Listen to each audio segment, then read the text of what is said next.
Well, I'm glad to be on the end. I noticed in talking about courage that my eyes once again filled with tears. I had thought, foolishly perhaps, that in this interview I wouldn't break down or break up and start weeping or crying again, but I tell you the truth, I don't give a damn whether I cry or not cry. The point I was making to my interviewer was that because L. Ron Hubbard had courage, for the first time in my funny little existence, up to the age of, 21, I started to become familiar with what real courage was like.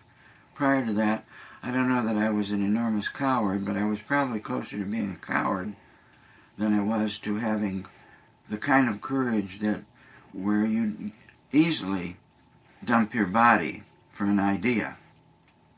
I actually aspired to that state of courage where, I know Hubbard had it in one of his codes, but not an enforceable code, a code of honor. But I actually got so gosh darn courageous that the immediate life of this piece of meat I play with reached a point where I was like a child again who would run out in front of a street car to catch a ball. Children act like immortals. Their bodies are like, if we didn't take care of them, they would dump them and perhaps give us the idea again that we are immortals and it's okay to dump a human body, get another or not. I don't know about that, but I got very courageous both by L. Ron Hubbard's example and because some of the engrams that I ran in 1952, engrams, moments of pain and unconsciousness filled with misery, anguish, harm, pain, etc., I happened to be lucky that I had a great auditor in 1952 who was able to help me to get to where I could look at those things that shaped my personality so enormously, and because of that, I started to get tough and courageous and willing to fight physically, mentally, or spiritually with just about anything or anyone. I had to get up above fighting. I came from, lower tones, deathfulness and apathy and fear and grief and 1.1, covert hostility. Well, it's a tone level. It isn't wrong or right. It's one of the tones. But my engrams, I used those to be pretty low toned. But getting those engrams out, I came up the tone scale, and when I hit anger, I was ready to start destroying the things that I felt had worked me over. And when I got up to antagonism, I didn't so much have to destroy them, but I wanted to play rough games. Okay? Games where you really win and you really lose without having to totally destroy your opponent. Well, as I kept coming up the tone scale and up I came, I got more interested in life. Not just destroy or fear, but life. Things like boredom, things like interest, things like cheerfulness or enthusiasm, and even exhilaration. And when you see life through those tone levels, you're looking at an entirely different life, aren't you? Yes, you are. So, anyway, another thing I owe to L. Ron Hubbard, because his gift to me, whether he knew me or not, was a great auditor who knew how to run Dianetics. So for me, Dianetics was like, my God, what a gift to humankind. I was a worm, a suicidal idiot, a fool before Dianetics. I'm not exaggerating. I was a sick kid with rheumatic fever who had to spend more than a year in bed, who was always concerned with death, fear of death and dying. Get those engrams run, I got my health back unbelievably well. And I got something called courage. Not that I can't still be frightened if something 6'6" with big fists comes at me, but I can outrun I'm a good runner. Okay, in World War II, which I lived through as a little boy in Detroit, Michigan, having been born in 1931, death was in the air for my relatives, my friends, my older brothers. Death, dying, destruction. Wow, a world gone crazy. No rules, no laws. Well, what about that world? Were those people like Hitler and Mussolini and everybody, were those people evil? Or were they simply something we came to later call OTs in Scientology, operating beings who are conscious of their own immortality and look upon human beings as you look upon worms in the street? Get one thing straight, in my opinion.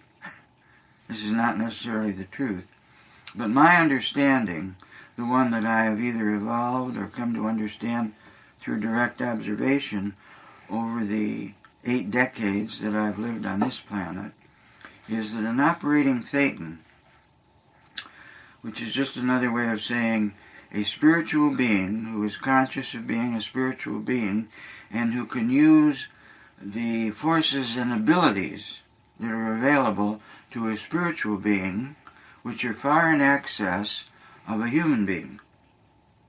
Because a spiritual being, very hard to, you can't really kill them or do much of anything with them. They're spiritual beings. They're like almost nothing.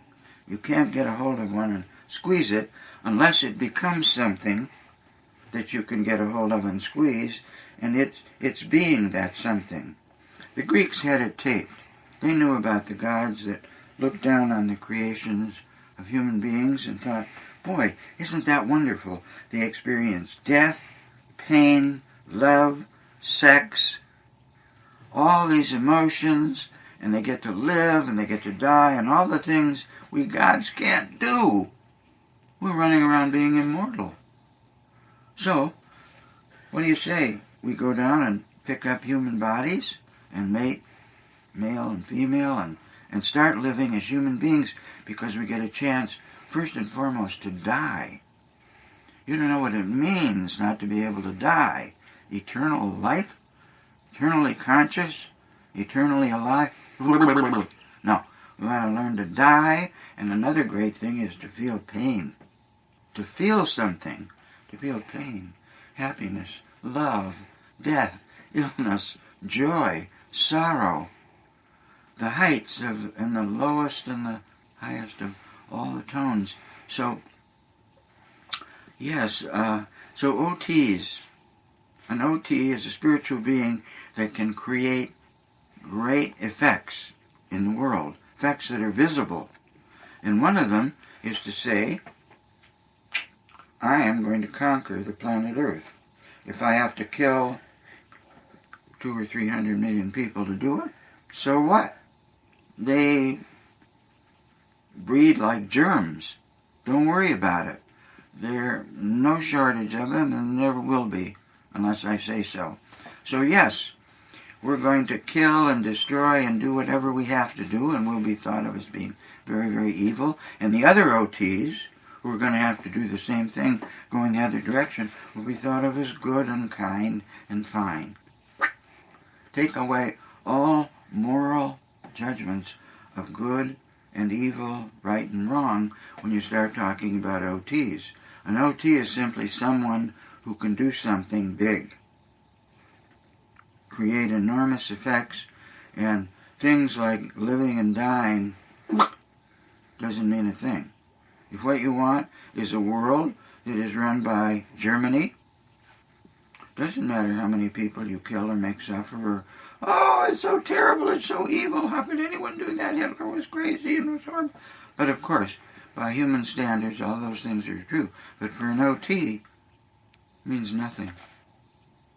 Now, I've been harshly criticized for that viewpoint, but I think whether you're talking about Genghis Khan or Jesus Christ, or Mohandas Gandhi, or Attila the Hun, or Were there ever any good guys too? Let's see, there must have been. Leonardo. Moses. There's the full spectrum of OTs, just like there's a full spectrum of people. But people can't judge OTs because OTs are the biggest threat to human survival on the planet.